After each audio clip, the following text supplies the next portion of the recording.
Este bono no se amplía para los congresistas. Estamos por eso, Pedro, en la comunicación con José Chevasco, exoficial mayor del Congreso de la República, al cual le damos la bienvenida aquí en Exitosa. Muy buenas noches. Buenas noches, ¿cómo están? ¿Qué tal? Gracias por la invitación. No, y gracias por responder nuestro llamado. Primero que nada, quiero preguntarle cómo se dan ese tipo de decisiones, porque estamos hablando de algo extraordinario, de una modificación que bordean los 10.000 soles y que según una cuantificación alcanza los 35 millones de soles para los trabajadores del Parlamento, aprobado en tiempo récord por la mesa directiva. ¿Cómo se tramitan ese tipo de situaciones en el Parlamento, señor Chevasco? A ver, en principio el bono nace a propuesta de los dos sindicatos que tiene el Congreso. No es una decisión o no nace del presidente del Congreso, no nace de la mesa directiva, sino nace de los dos sindicatos que tiene el Congreso. ¿Y por qué solicitan este bono? El bono lo solicitan porque desde hace más de 20 años la estructura y escala salarial del Congreso no es modificada adecuadamente. ¿Qué quiero decir con eso? Por ejemplo, hay personas, y es un porcentaje considerable en el Congreso, que ingresaron, por ejemplo, como auxiliares o conserjes, o ingresaron como secretarias, y a lo largo de los años tienen título profesional, tienen magíster o tienen en algunos casos doctorados. Entonces, el Congreso no ha sabido o no ha querido actualizar la escala salarial desde hace más de 2 décadas, y es por esa razón que los sindicatos venían presionando a las diversas mesas directivas para el otorgamiento del bono. Yo soy testigo, ya que fui oficial mayor hasta hace muy poco, de que siempre el presidente del Congreso estuvo en contra de la dación del bono. En esas épocas se hablaba del bono de una UIT, pero sabemos que se han aprobado 2 UIT. Y el presidente lo ha hecho con lo que resulta novedoso ahora, la palabra reserva. ¿Qué es la reserva en un voto? Porque esa firma es un voto. Cada miembro de mesa directiva, cuando toma el acuerdo, lo hace mediante votación, y en el acta de cada acuerdo, de cada sesión de mesa directiva, emiten su firma que se interpreta como el voto que han realizado.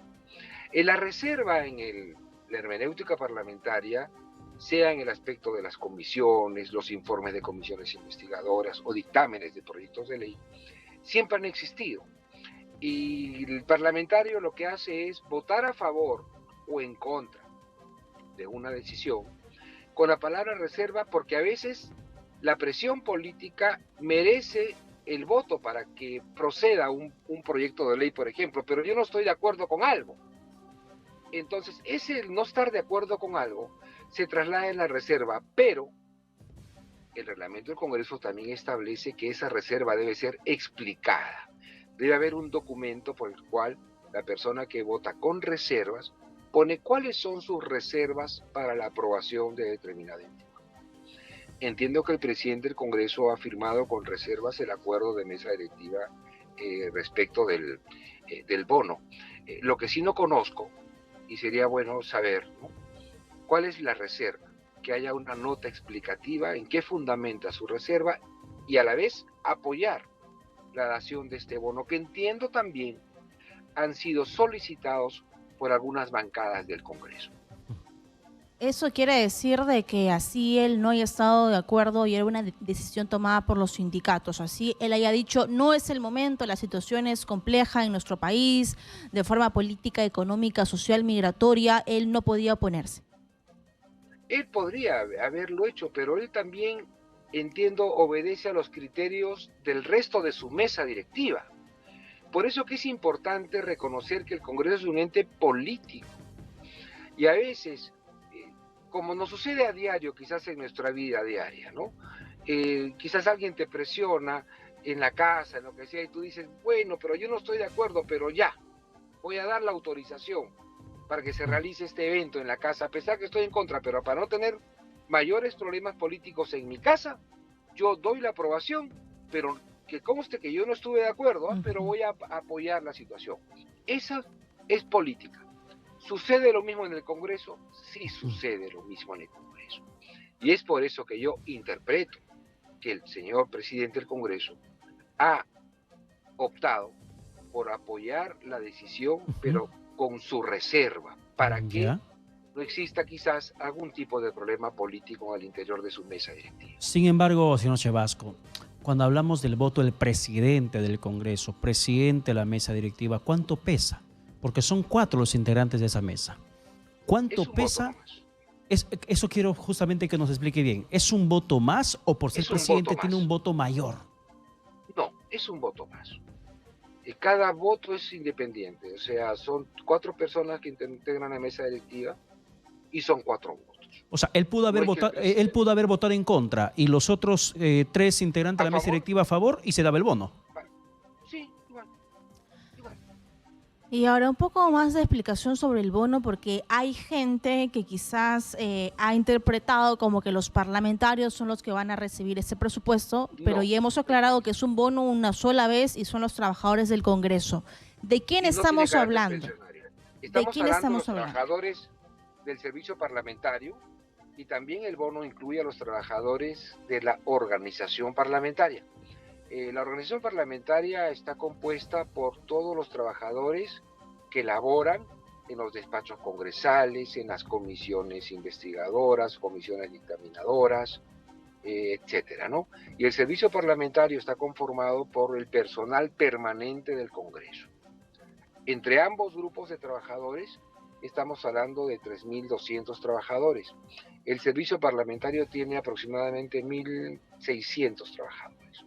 Este bono no se amplía para los congresistas, ellos no reciben el bono. Este bono no es pensionable, este bono no forma parte de tu futura pensión. O sea, es un bono que se realiza por única vez y entiendo que este bono se ha ejecutado, si la memoria no me falla, para compensar la falta de actualización de la estructura remunerativa que no se realiza desde hace más de 20 años. Bueno, lo que justifica en la decisión de la mesa directiva es el incremento del costo de vida, las situaciones coyunturales, lo ponen en esos extremos, situaciones coyunturales, porque los trabajadores trabajaron en tiempos de verano que por la ampliación de la legislatura del periodo anual y porque también han cumplido labor eficiente. Eso es lo que básicamente pone como justificación, pero a mí me queda mucho de inquietud cuando dicen por las situaciones coyunturales y no sabemos vagamente a qué situaciones coyunturales se refiere para que justifiquen la aprobación de ese bono. Por eso, ya en otro medio de comunicación, lo que he manifestado es que quizá lo que ha faltado, y es una pata coja que siempre tiene el Congreso, lo que ha faltado es una mejor comunicación. ¿Qué significa mejor comunicación? Yo creo que ha debido salir ante la opinión pública y la prensa la mesa directiva, ha debido salir junto con la mesa directiva los 2 sindicatos y también han debido salir a explicar esto los portavoces de algunas bancadas que han solicitado este bono, ¿no? Yo creo que si hubiese ese nivel de comunicación más transparente, más abierta, para explicar las cosas como son, porque lo que creo yo, lo que la opinión pública necesita, ¿sabe?, es conocer las cosas, que se les hable con la verdad, que se les diga transparentemente qué justifica ese tipo de decisión. Y ello creo que ayudaría más a la comprensión, y entiendo perfectamente, porque si fraseamos el tema asuntos diversos asuntos coyunturales, creo que usted ha manifestado. Situaciones coyunturales. Correcto. Eso se interpreta por muchas cosas. Por huaicos, por protestas, ¿por eso te van a dar bono? Puede ser coyunturas internas también, o sea, tiene que haber una explicación mucho más directa y transparente. Y que se comunique, ¿no? No que salga como una investigación periodística y parece como si es algo oculto y lógicamente a la población no le ha caído muy bien. Tengo una pregunta adicional, señor Chevasco, y es sobre otra revelación que seguramente debió ser comunicada por parte del Congreso, y es sobre este presupuesto que se va a invertir para el Museo del Parlamento, que ya venían intentando implementarlo hace algunos meses u años. ¿Qué información maneja sobre eso? Mire, esa es importante la pregunta, ¿no? El Museo de la Inquisición, En el año 2011, existe un problema porque el museo es vecino de la es la compañía de bomberos. No recuerdo si en el 2011 estaba al costado la Cosmopolita o la Roma número 2. Y hay una filtración de agua en el sótano, se rompen las tuberías y esa agua se filtra al museo. Esa filtración dañó las estructuras del museo e inclusive algunas paredes comenzaron a inclinarse para derrumbarse. Eso fue en el 2011.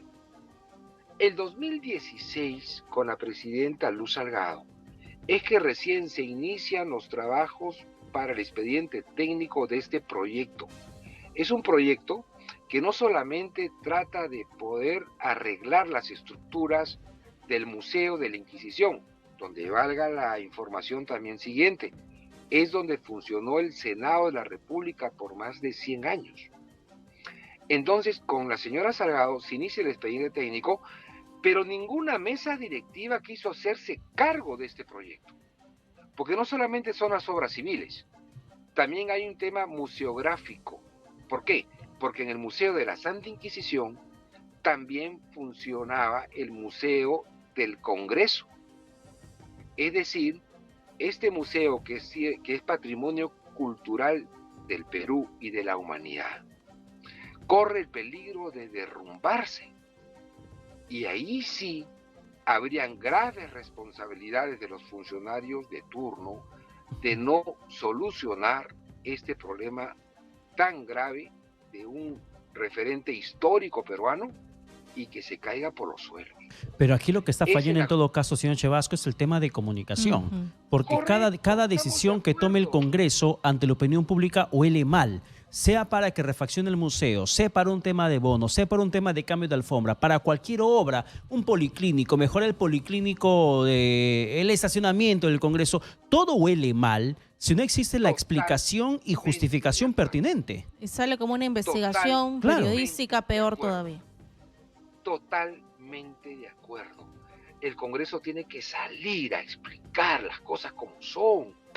Y estoy seguro que nadie se va a oponer a refaccionar un museo el cual recibía, y este dato lo estoy recordando, han pasado tantos años, en promedio 200.000 personas visitaban el Museo de la Santa Inquisición. Y antes de eso, allí funcionaba una biblioteca pública para los escolares. La presidenta Marta Hildebrand dice, no, esta biblioteca pública para escolares debe pasar a la Biblioteca Nacional y todo el acervo de libros pasa a la Biblioteca Nacional. Entonces, el Congreso tiene que mejorar su política de comunicación, sí, la tiene que mejorar. Tiene que tener un portavoz que pueda explicar las cosas, sí, los tiene que tener.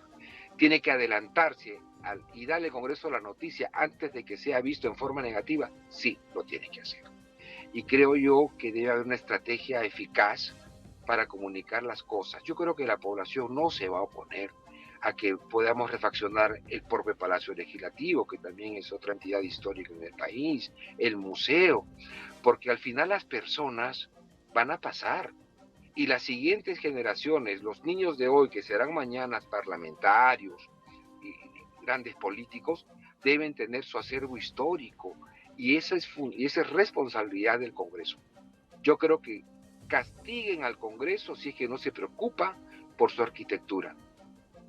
Pero no hay que castigarlo cuando se preocupan por esas cosas, pero sí coincido con ustedes que la política de comunicación del Congreso debe variar. Gracias, señor Chevasco, por esta explicación técnica. Y nos queda más claro lo que usted nos ha podido brindar, y eso que la población también nos gustaría, como usted lo ha mencionado, tener esos anuncios públicos y que no salgan como investigaciones periodísticas tal cual fuese algo malo, sino algo positivo para apoyar la cultura en el caso del museo. Por el lado del bono, yo sé que todavía estamos un poco en discusión y discrepancia, pero le agradecemos la información técnica que nos ha brindado. Yo feliz de hablar con ustedes. Un fuerte abrazo, buenas noches. Bien, muchísimas gracias. Ha sido José Chevasco, ex oficial mayor del Congreso de la República.